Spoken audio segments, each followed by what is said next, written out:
Cher ami motard, bonjour. Dans l'actualité de ce mois de juin, l'odeur de l'essence pour KTM. La pire saison pour les motards est là. Les assises c'était super. C'est parti pour le... Ces derniers jours, vous avez peut-être vu passer que certains médias ont déjà baptisé le KTM Gate. L'enquête publiée par Le Monde et plusieurs médias européens vise principalement certaines KTM d'enduro homologuées pour la route. Le reproche, une fois vendues, certaines de ces machines seraient remises dans une configuration beaucoup plus proche de leurs usages sportifs, avec davantage de bruit et d'émissions polluantes. Sauf qu'il faut rappeler qu'une KTM 450 EXCF, l'exemple pris par le média, n'est pas une moto de route classique. À la base, c'est une machine de compétition, à laquelle on ajoute une homologation permettant de rouler légalement sur une route ouverte. Mais comparer Dieselgate est un raccourci très discutable. On est loin d'une fraude industrielle massive organisée à grande échelle. Pour autant, le bruit et la pollution sont aujourd'hui des questions sur lesquelles nous ne pouvons pas faire l'impasse. Parce que les nuisances sonores et les émissions excessives au-delà de gêne pour les autres finissent toujours par retomber sur l'ensemble des motards.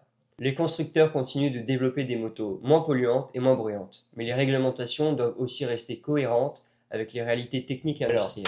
La pire saison pour les motards est là. Le soleil est de retour et les motos ressortent des garages. C'est la meilleure saison pour rouler, mais aussi la plus dangereuse. Sur les 4 premiers mois de 2026, près de 200 motards ont déjà perdu la vie sur les routes françaises, Drôme compris, et près de 2000 ont été gravement blessés.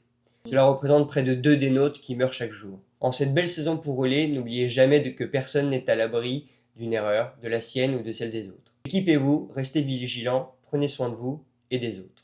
Rentrer sain et sauf à la maison doit toujours primer sur le reste. Faites-le pour vous et faites-le pour les autres qui vous attendent. Le danger, c'est de croire qu'il n'y en a pas.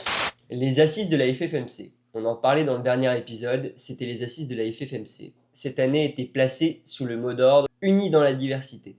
Avec 6 autres associations de motardes et motards présents, le mouvement a montré sa capacité à fédérer tous les profils de motards, au-delà de la différence. Qu'il s'agisse de lutter contre le contrôle technique ou de contester les restrictions de circulation, c'est cette cohésion dans la diversité qui donne la puissance à notre voix. Plus inclusive et déterminée que jamais, la FFMC aborde l'avenir, forte de toutes ses composantes, unie pour faire face aux défis de demain.